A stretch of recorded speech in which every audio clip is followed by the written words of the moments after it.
नमस्कार, आप देख रहे हैं मिरर मीडिया। मैं हूं अनुपम कुमार। हमारे खास कार्यक्रम खबरनामा में आपका स्वागत है। बढ़ते हैं आज की सुर्खियों की ओर।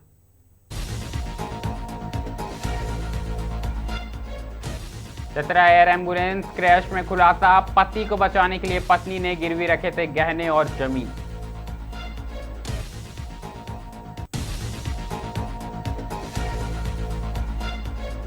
सोशल मीडिया से लेकर हर गतिविधि पर रहेगी पैनी नजर। धनबाद में होली को लेकर शांति समिति की बैठक।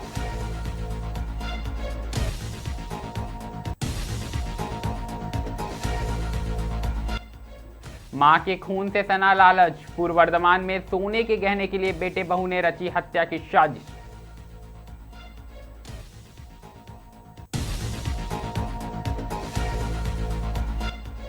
युवा कांग्रेस का उग्र विरोध, पीएम नरेंद्र मोदी पर टिप्पणी के बाद गिरफ्तारी से भड़का दुर्गापुर में आंदोलन।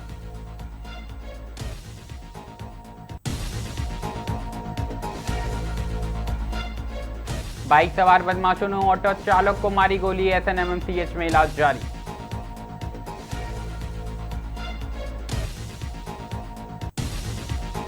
अब खबरें विस्तार से। झारखंड के चतरा में हुए एयर एम्बुलेंस हादसे ने एक हंसते खेलते परिवार की उम्मीदों को मातम में बदल दिया। दरअसल लातेहार जिले के रहने वाले ढाबा संचालक संजय अपनी गंभीर बीमारी के इलाज के लिए एयर एम्बुलेंस से बड़े अस्पताल ले जा रहे थे। तभी उनके साथ उनकी पत्नी अर्चना भी थी, लेकिन किसे पता था कि यह सफर जिंदगी की आखिरी यात्रा बन जाएगी। परिवार के सदस्यों ने बताया कि संजय की हालत लगातार बिगड़ रही थी। बेहतर इलाज की उम्मीद में उनकी पत्नी अर्चना ने अपने गहने और जमीन गिरवी रख दी। करीब 8 लाख रुपए की बड़ी रकम किसी तरह जुटाई गई ताकि एयर एम्बुलेंस के समय रहते इलाज मिल सके और संजय की जान बचाई जा सके। अर्चना को भरोसा था कि यह कदम उनके पति को नई जिंदगी देगा, लेकिन नियति को कुछ और ही मंजूर था और चतरा में एयर एम्बुलेंस दुर्घटनाग्रस्त हो गई। इस हादसे में दोनों की जान चली गई। इलाज की उम्मीद ने पल भर में गहरे शोक में परिवर्तन हो गया। इस हृदय विदारक घटना ने पूरे इलाके को झंझोर कर रख दिया है। स्थानीय लोगों का कहना है कि अर्चना ने अपने पति के इलाज के लिए हर संभव कोशिश की, लेकिन नियति को कुछ और ही मंजूर था।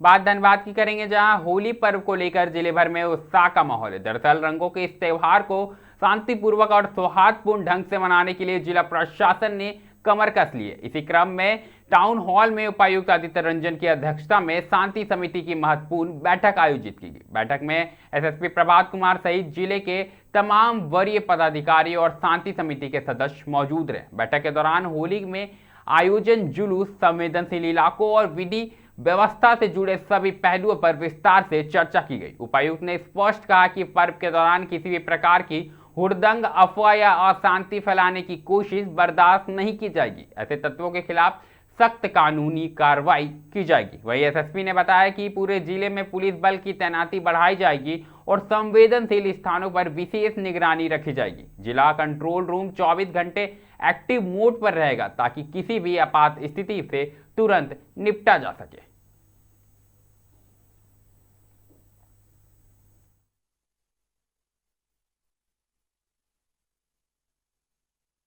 शांति समिति की बैठक हुई और सबसे पहले तो मैं सभी शांति समिति के सदस्य, पदाधिकारी और प्रेस मीडिया के भाई बंधु को धन्यवाद दूंगा कि धनबाद में चुनाव बहुत अच्छे से शांतिपूर्ण तरीके से होगा।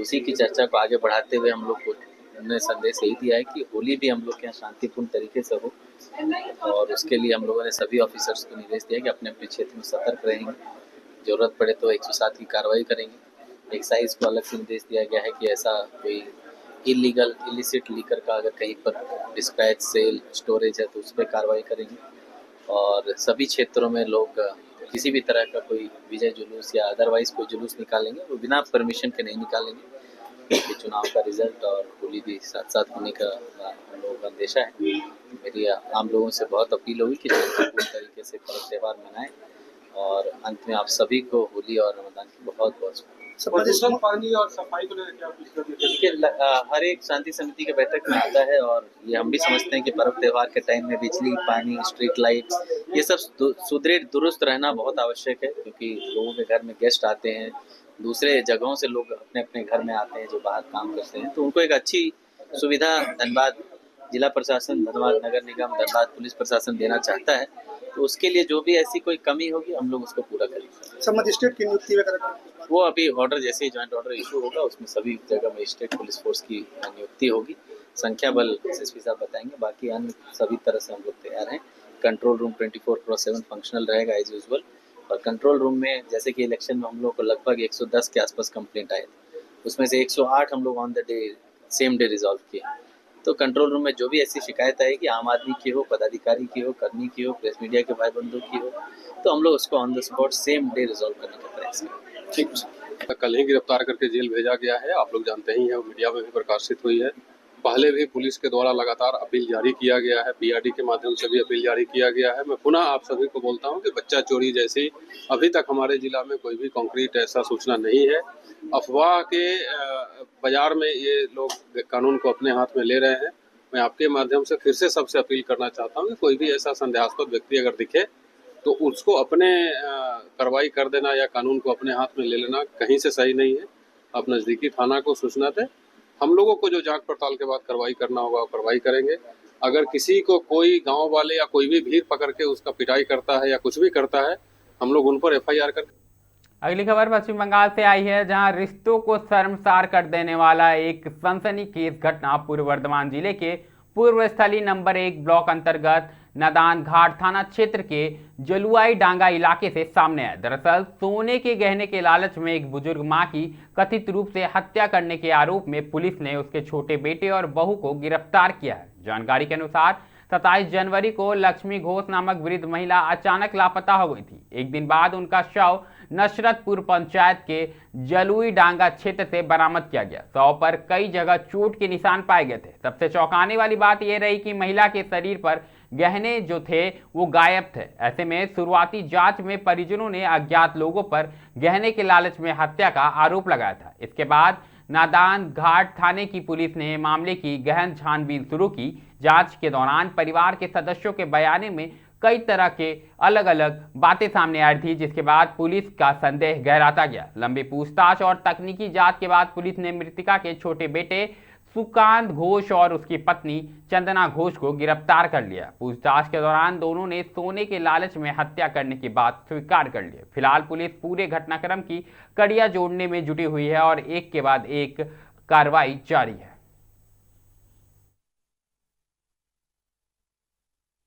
দেখা সাক্ষাতে নেই, কালকে হঠাৎ তুলে নিয়ে আসছে, বলছে বল শোনাবে তাই মাকে কেন মারলি, এইসব কথা। স্যারের পিছু পিছু চলো।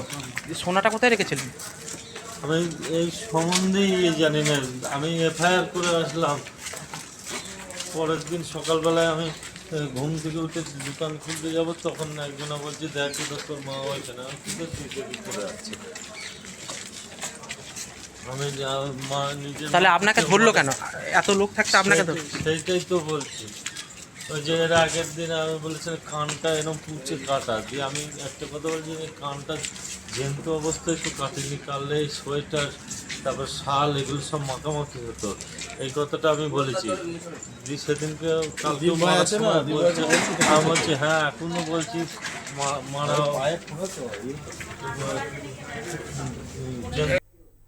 प्रधानमंत्री नरेंद्र मोदी को समझौतावादी प्रधानमंत्री कहने के आरोप में दिल्ली पुलिस द्वारा अखिल भारतीय युवा कांग्रेस के अध्यक्ष उदय भानु चीफ समेत 4 नेताओं की गिरफ्तारी के विरोध में दुर्गापुर में युवा कांग्रेस ने जोरदार प्रदर्शन किया। दरअसल दिल्ली में किसानों और युवाओं के समर्थन में किए गए विरोध प्रदर्शन के बाद हुई इस कार्रवाई को लेकर भारतीय युवा कांग्रेस ने कड़ा ऐतराज जताया है और देश भर में विरोध कार्यक्रम चलाने की घोषणा की। इसी क्रम में दुर्गापुर और पश्चिम विधानसभा युवा कांग्रेस के कार्यकर्ताओं ने वेनाचीती में विरोध मार्च निकाला। इस दौरान नेताओं ने कहा कि लोकतांत्रिक तरीके से अपनी बात रखना अपराध नहीं हो सकता। विपक्ष की आवाज दबाने की कोशिश बर्दाश्त नहीं की जाएगी।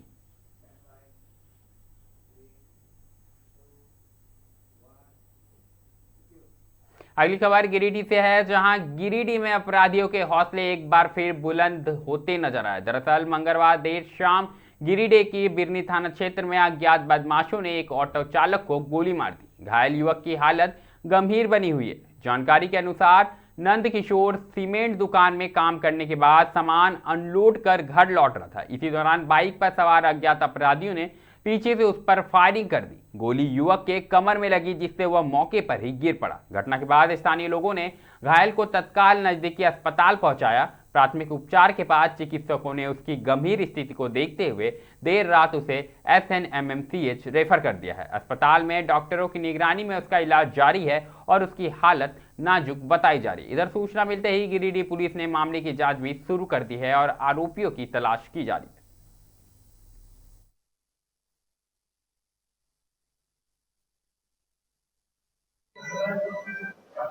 क्या हुआ तो ये क्या कैसे हुआ?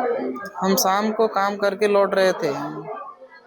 कोड़ाडी में कोसर सीमेंट में काम करते हैं। शाम को लौट रहे थे तो पीछे से गोली मारा हमको। कौन लोग मारा गोली? पहचान में नहीं आया। कितना गोली लगा है? एक गोली। आप रहने वाले कहाँ के हैं? बिरनी थाना पूर्णा नगर का। क्या नाम है? नंद किशोर माली। पहले तो कोई रंजिश था क्या? नहीं, कहाँ जाते हैं माल डिलीवरी करने? माल डिलीवरी करके हम नहा धो के घर आ रहे थे वापस शाम को, काम से छुट्टी करके। घटना कहाँ पे घटी है? बरमसिया से एक 2 किलोमीटर आगे। जो मारे हैं उसकी पहचान हो पाई है कि नहीं? नहीं। थाने में वहाँ पे लिखित शिकायत की है? हाँ किया। हाँ, घर वाले किए हैं। क्या बोले थाने वाले? जांच पड़ताल कर रहे हैं। क्या नाम है आपका? नंद किशोर माली। जानेंगे बाबू, ये बीच रोड में मार के वो भाग गया, ये गिर गया तब देखने नहीं सका, तब कैसे बोलेगा? कौन लोग मारे हैं? हम लोग नहीं जानते हैं, हम लोग घर में थे, ये बीच में गिरा है। घर कहाँ है आप लोग का? पूर्णा नगर बिरनी थाना है। ये कौन लगते हैं आपको? बेटा है। इनके साथ कभी किसी से मारपीट हुआ था? नहीं, किसी से नहीं हुआ। नहीं, हम लोग के नहीं हुआ है वो सब काम। ये अस्पताल में कब भर्ती किया इनको? इसको रात को आए हैं। क्या नाम है आपका? सारो देवी।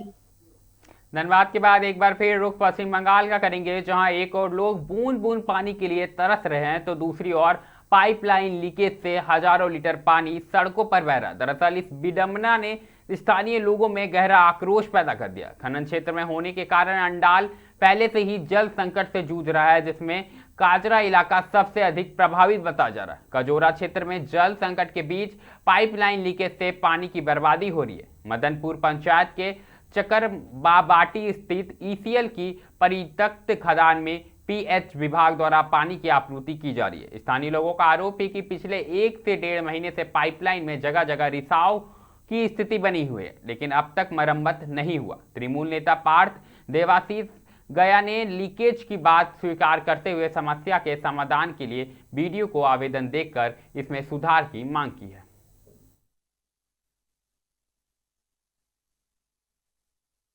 অলরেডি কাজরা গ্রামে জল পৌঁছাচ্ছে, মানুষ জল পাচ্ছে, যদিও বাড়ি বাড়ি এখনো সেটা সম্ভব হয়নি। মদনপুর গ্রাম পঞ্চায়েতের কিছু জায়গা এখনো বাকি রয়েছে। হয়তো কিছুদিনের মধ্যে সে প্রকল্প সম্পূর্ণ কাজ শেষ হলে মানুষ জল পাবে। এই লিকেজের ব্যাপারটি বলছেন, এটা এর আগেও একবার হয়েছিল। এইগুলো সাধারণত যারা এজেন্সি রয়েছে তারা কিভাবে কি কাজকর্ম করেছে তাদের ব্যাপার। আমাকে কাল রাত্রে ফোন করেছিল ওইখান থেকে, লিকেজটা খুব বড় হয়েছে এবং প্রচুর জল বেরোচ্ছে। এই বিষয়টা নিয়ে আমরা BDO-কে আমি জানাই, দেখি एजेंसी निश्चय বিষয়টি দেখবে, ঠিক করবে। समस्या दादा बहुत है, संकट जिसको बोलता है पानी का। आज हम भी आंदोलन किए थे पानी को लेके, हमारा महिला हमारा भाई लोग बहुत सारा था। जब से पाइपलाइन दिया है तब से पानी का लीकेज चल रहा है, और पानी हम लोग जब जाते हैं डिमांड करने के लिए कोई हम लोग का सुनवाई नहीं लिया, आज तक नहीं लिया।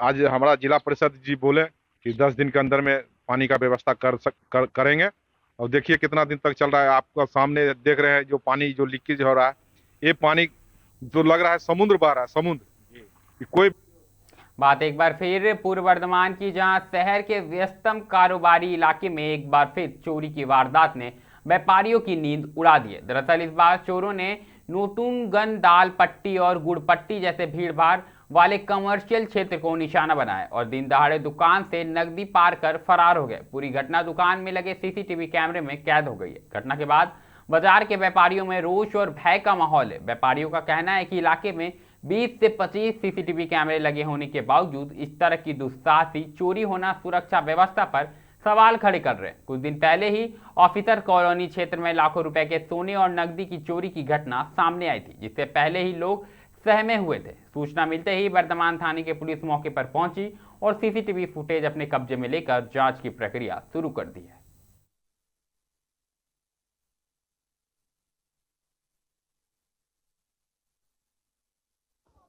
একটা সময় এলো, বাবা বসেছিল, বাবা পিছন থেকে ব্যাগটা খুলে টাকা নিয়ে চলে গেল। পরিষ্কার ক্যামেরাতে দেখা যাচ্ছে 30,000 টাকার মতন ছিল টাকা, 30,000 টাকা মতন ছিল, চলে গেল, নিয়ে চলে গেল, পরিষ্কার ক্যামেরাতে দেখা যাচ্ছে। বাবা বলছিল কিসের টাকা ছিল, ও কিসের টাকা ছিল মানে আমি টাকা পেমেন্ট পেয়েছিলাম, ও ব্যবসার টাকা ছিল, ও ব্যবসার টাকা ছিল। ওটা একটা সময় হয়েছে, মোটামুটি একটা ছয়তে হয়েছে। না, কোনোদিন দেখিনি। বাবা বললো মাল নিবো বললো, দিয়ে মাল লেনি, এমনি টাকাটা গুজে নিয়ে পালিয়ে গেল, নিয়ে চলে গেল।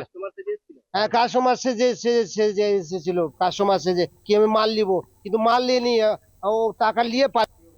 खबरनामा में अभी के लिए फिलहाल इतना ही है। ऐसी तमाम खबरों से हम आपको अवगत कराते रहेंगे। बने रहें मिरर मीडिया के साथ।